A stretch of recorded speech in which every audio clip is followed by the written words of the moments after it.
vice-président et de rapporteur de commission à l'Assemblée nationale, le groupe parlementaire Congrès pour la démocratie et le progrès exprime son mécontentement. La déception du groupe parlementaire va plus loin. Il déplore le fait ce qu'il appelle une exclusion de l'ex-parti au pouvoir dans la composition de l'actuel gouvernement.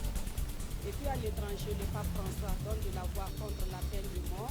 Le souverain pontife invite les différents pays catholiques à appliquer un moratoire international sur la peine capitale. C'était hier lors de son homélie place Saint-Pierre de Rome. Nous sommes le à tous et merci de nous suivre. Le groupe parlementaire Congrès pour la démocratie et le progrès n'est pas satisfait des forces qui l'occupent à l'Assemblée nationale. Ce groupe parlementaire s'insurge également contre le fait que le CDP ne soit pas représenté dans l'actuel gouvernement. Tout cela a été dit au cours d'un point de presse que le groupe parlementaire a animé ce matin même à Ouagadougou. On fait le point avec Suleiman Samuel et Omokoba. L'exclusion doit prendre fin au Burkina Faso au nom de la réconciliation et de la paix sociale. Ces mots sont du groupe parlementaire CDP, Congrès pour la démocratie et le progrès. L'ex-parti au pouvoir s'insurge contre ce qu'il considère comme le non-respect des procédures d'arrestation dont sont victimes certains de ses militants. La place et le rôle de la justice méritent d'être mieux cernés afin de mettre définitivement fin à cette justice à double vitesse qui s'exerce selon la tête du client. À cela s'ajoute le non-respect des procédures judiciaires caractérisées notamment par des privations de liberté sans procès. En clair, on te punit d'abord avant de te juger. Aussi, il nous semble impératif que les citoyens qui croupissent en prison depuis plusieurs mois sans jugement soient libérés pour que la procédure reprenne son cours normal. Le CDP reste solidaire de toute initiative entrant dans le cadre de la lutte contre le terrorisme. Tout en adhérant à la mise en place des comités de vigilance et de sécurité, le parti invite cependant le gouvernement à favoriser une collaboration de ces structures avec les forces de défense et de sécurité. Sur la question des postes à l'Assemblée nationale et dans les parlements panafricains et de la CEDEAO, le groupe parlementaire CDP se dit insatisfait. Le Parlement panafricain, la majorité est représentée par 4 et l'opposition 1. Au niveau du Parlement de la CEDEAO, la majorité compte 5 membres et l'opposition 1 membre. C'est ce déséquilibre criard qui n'a pas pu être rattrapé. Un point de convergence cependant entre l'ex-parti majoritaire et le gouvernement, la dynamique de consolidation des relations entre le Burkina Faso et les pays de la sous-région. Une initiative gouvernementale positivement appréciée par le CDP. Sur les marchés burkinabés, on constate de plus en plus des légumes importés. Conséquence, la concurrence est forte entre ces légumes et ceux produits au plan local. Face à ce constat, le Conseil de développement durable pour l'Afrique se lance dans la promotion des légumes traditionnels. Les journées de promotion de ces légumes se sont déroulées les 18 et 19 février dernier à Diebougou, dans le sud-ouest du Burkina Faso. On voit cela avec Adamou Sebgo et Issaka Nana. Des mets à base de gombo, d'aubergines africaines, de courgettes, d'oseille, d'amarante et de feuilles de moringa, entre autres, placés pour dégustation et leur saveur ne passe pas inaperçue. Alors, il n'y a rien de plus bio que ce qui est produit dans ton potager direct, et sans rajout de produits chimiques et autres. Et je me sens très bien, ça a un très bon goût. Ces légumes, classés dans la famille des légumes traditionnels africains, jouent un rôle important dans l'alimentation des populations au Burkina Faso. Ils contribuent énormément à améliorer la valeur nutritive des plats quotidiens. Le courette ou boulvaka, c'est l'amarante, tout ce qui est feuilles vertes, et il y a le gombo. Donc tous ces légumes que nous utilisons de manière traditionnelle dans nos plats conservent donc la vitamine A et sont nécessaires à la croissance de l'enfant et de la femme. Depuis très longtemps, nous luttons donc pour améliorer donc l'état nutritionnel de nos populations au niveau donc de la vitamine A, du fer et du zinc, qui sont donc les principaux micronutriments dont nos populations donc en ont besoin. Pourquoi cela? Parce que les indices de retard de croissance et d'insuffisance pondérale sont essentiellement dus donc à des carences au niveau de ces 3 micronutriments. Des indices de carence que tente de relever l'ONG ASUDEC à travers des initiatives. Bien que traditionnellement acceptés, les légumes africains font face à la présence d'autres catégories de légumes, mais aussi à la méconnaissance de leurs valeurs nutritionnelles. D'où la nécessité de renforcer les compétences des acteurs de la chaîne de valeur, de la maraîchculture du Sud-Ouest et aussi de créer un cadre d'exposition du savoir-faire. On convie tous les partenaires potentiels pour pouvoir discuter de tous les problèmes possibles et voir dans quelle mesure est-ce qu'on peut réellement ensemble et en synergie promouvoir le maraîchage. Aujourd'hui, les résultats sont très appréciés dans la zone d'intervention de l'ONG ASUDEC, une appréciation partagée par les populations dans une 60aine de villages à l'est du Burkina et à Bapla dans la région du Sud-Ouest. Ça fait 17 ans, vraiment, j'ai tiré des profits. Ça nous a donné beaucoup de choses, c'est-à-dire l'amélioration de notre vie, ça aide à nourrir notre famille, ça nous donne de l'argent. Ça évite d'acheter des maladies même parce qu'il n'y a même plus la malnutrition dans certains villages. Parce qu'elles consomment, elles ne savaient pas que les aliments-là peuvent les aider à résoudre certains problèmes. Même avec la sensibilisation, elles ont su qu'il n'y a plus ces maladies-là. Des motifs de satisfaction auxquels s'ajoute l'implication et l'engagement de tous les acteurs. Et pour le secrétaire exécutif de l'ONG ASUDEC, qui a bénéficié de l'appui financier du CORAF, il ne faut pas s'arrêter en si bon chemin. Il entend donc élargir ces journées promotionnelles aux populations des autres provinces de la région du Sud-Ouest.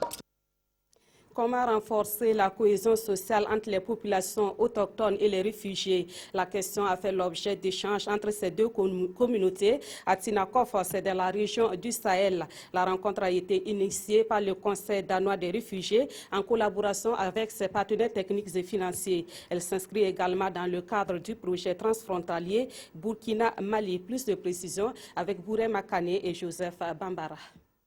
Les communautés sahéliennes face au défi du terrorisme, enjeux et stratégies, c'est autour de ce thème que l'association Taatit, qui signifie Vivre ensemble en Tamashek, a convié la population de la région du Sahel à une conférence régionale à Gorom Gorom.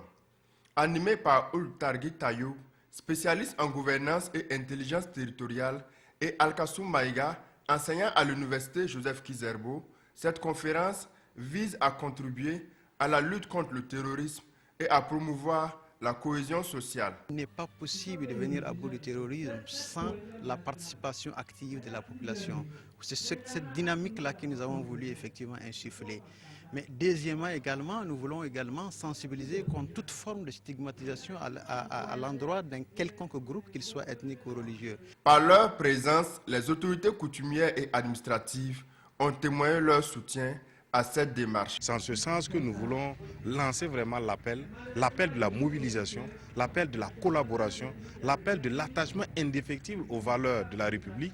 Par cette conférence régionale sur les enjeux et stratégies face aux défis du terrorisme, l'association Taatit entend jouer sa partition dans la lutte contre ce fléau.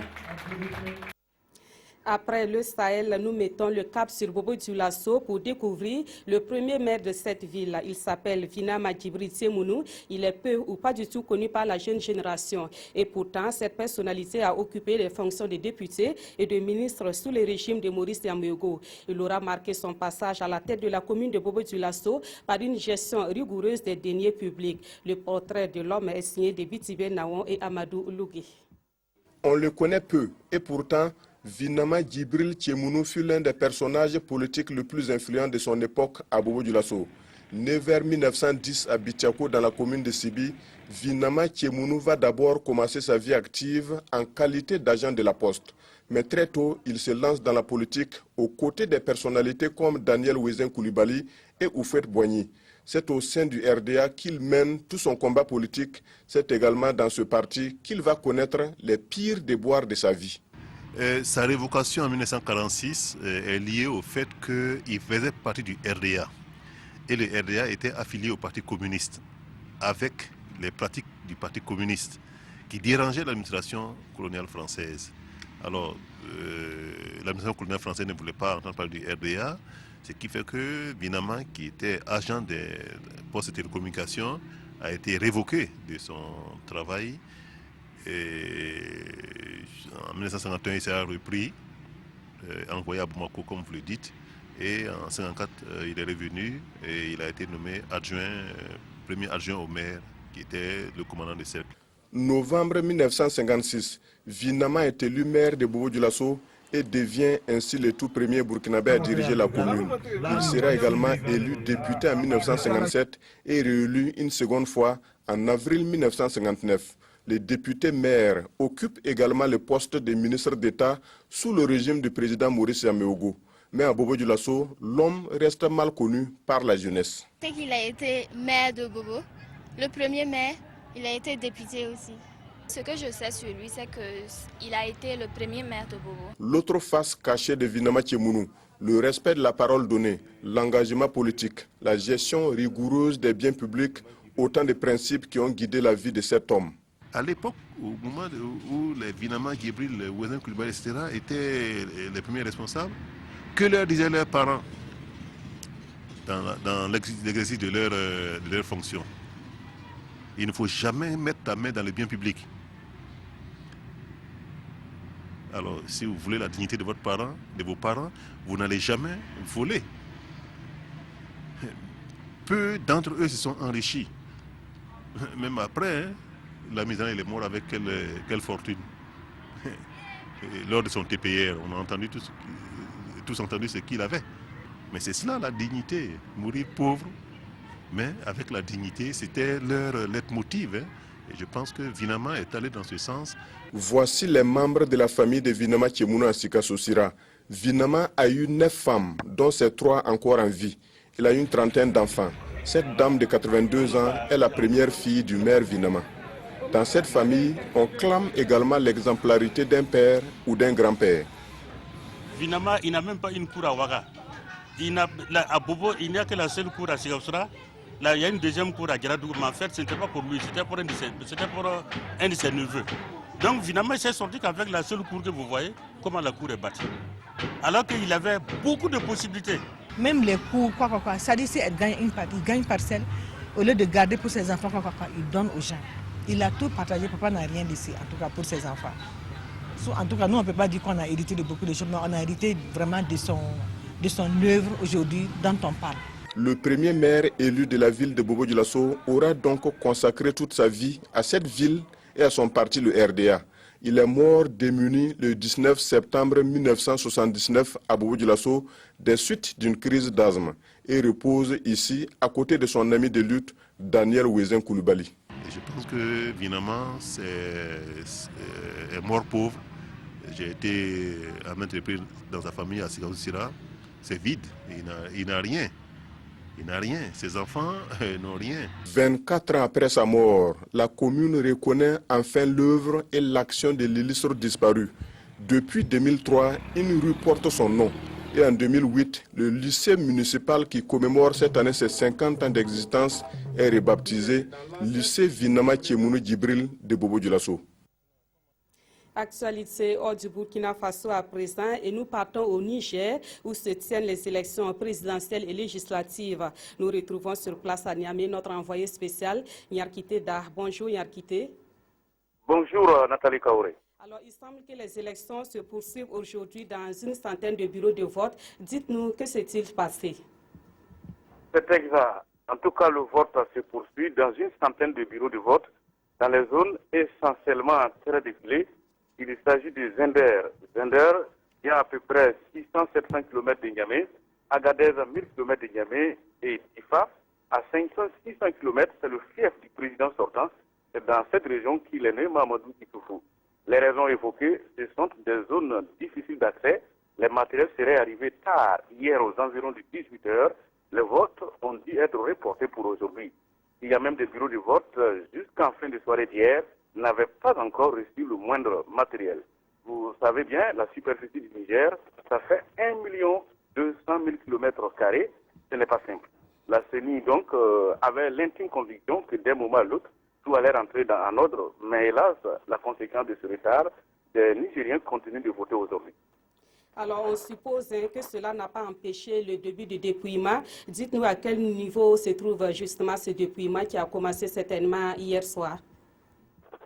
Oui, il faut dire que s'il y a une chose dont les Nigériens ont peur, c'est bel et bien les chiffres. Ce qui est sur les communes, notamment la commune du moins de la région de Niamey, qui compte 5 communes. Donc ici, en tout cas, il y a eu dépouillement. Vous le savez, tout le monde est unanime qu'il faut d'abord centraliser les résultats au niveau de la CENI afin que la CENI donne les résultats provisoires. Et donc, nous allons le dire encore une fois de plus, s'il y a une chose dont les Nigériens ont peur, c'est bel et bien les chiffres.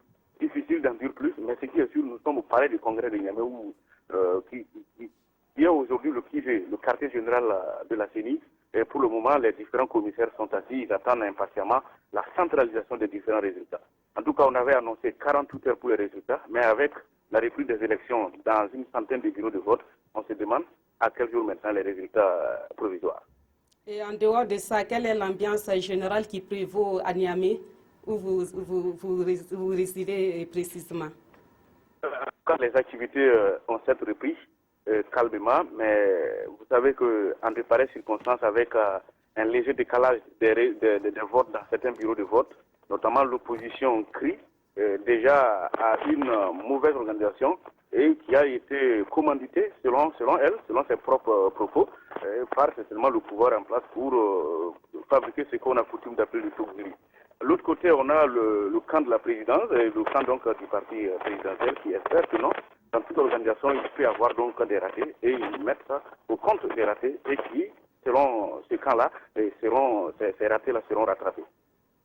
Merci beaucoup, Yakiteda. Nous allons certainement vous retrouver dans nos prochaines éditions pour suivre l'évolution de ces élections présidentielles et législatives qui se tiennent au Niger. Revenons au Burkina Faso pour parler des religions à présent. La paroisse Saint-Pierre de Gonguin fête ses 50 ans d'existence. À l'occasion de ce jubilé d'or, une messe d'action de grâce a été célébrée hier dimanche. Une messe présidée par le cardinal Philippe Ouedraogo et au cours de laquelle les actions de la paroisse ont été saluées. À côté de cette célébration, plusieurs autres activités sont au menu du jubilé d'or de la paroisse Saint-Pierre de Gonguin. Des précisions avec Gérard Sommet et Bouma Ernest Nidi.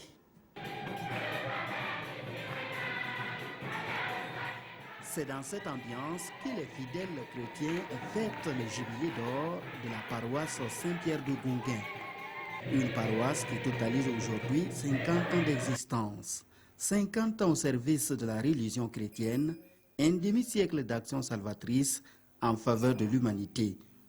Cette commémoration est une halte pour reconnaître toutes ces actions et envisager l'avenir. Il y a 50 ans que le cardinal Paul Zungrana, de l'Istre Mémoire, a créé la paroisse de Gonguin, détachée de la cathédrale et de Kolonaba, pour en faire une entité paroissiale confiée à la protection de Saint-Pierre apôtre. Voilà, c'est le premier événement.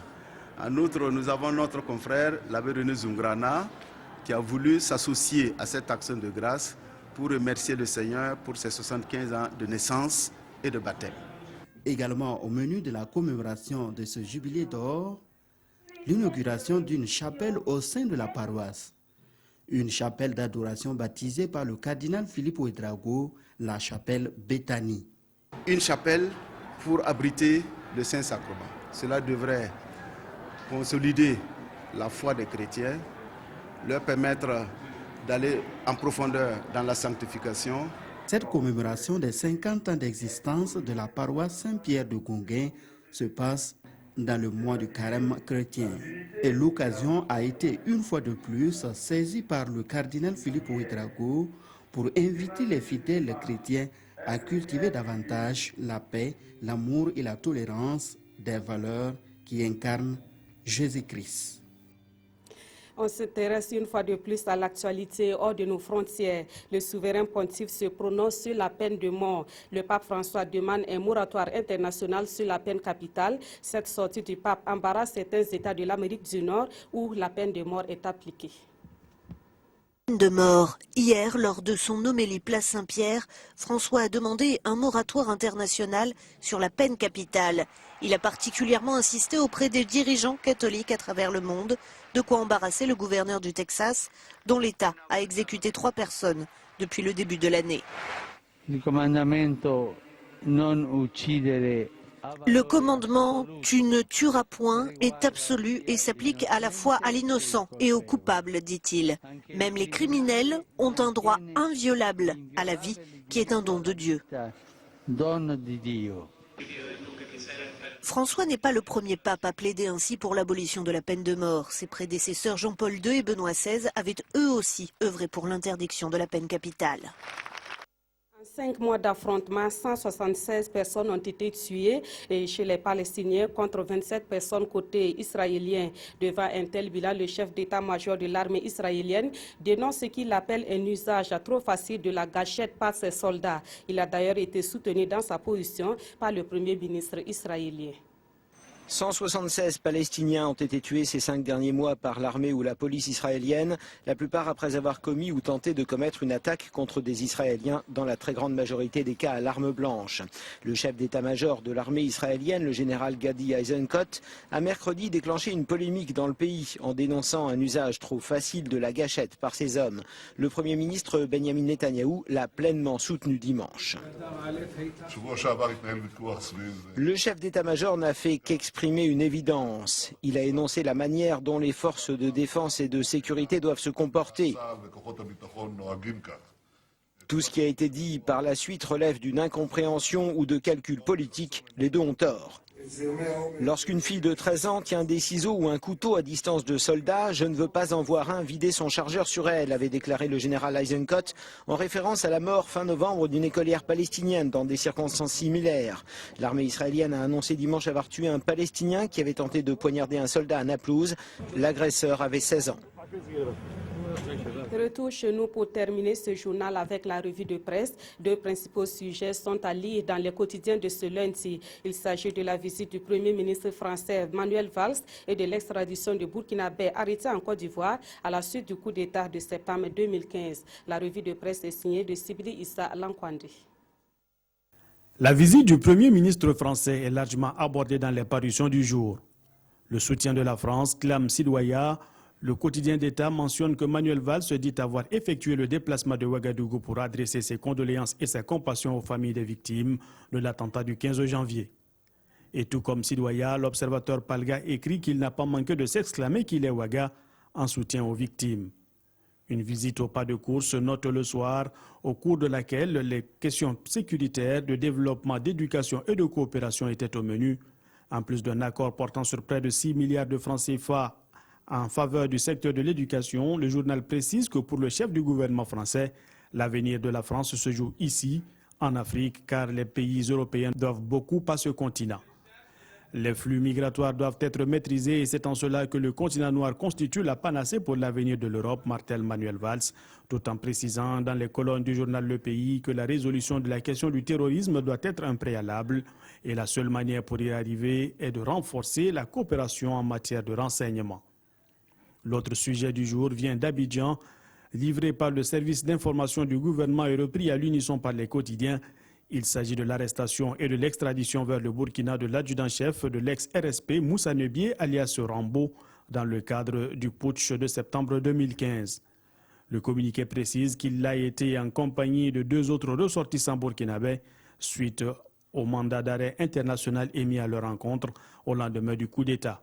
De l'avis du journal Le Pays, le sergent-chef Roger Koussoubé dit le Touareg aurait aussi été extradé. Et c'est la fin de cette édition. Merci de l'avoir suivi. Très bon après-midi à toutes et à tous.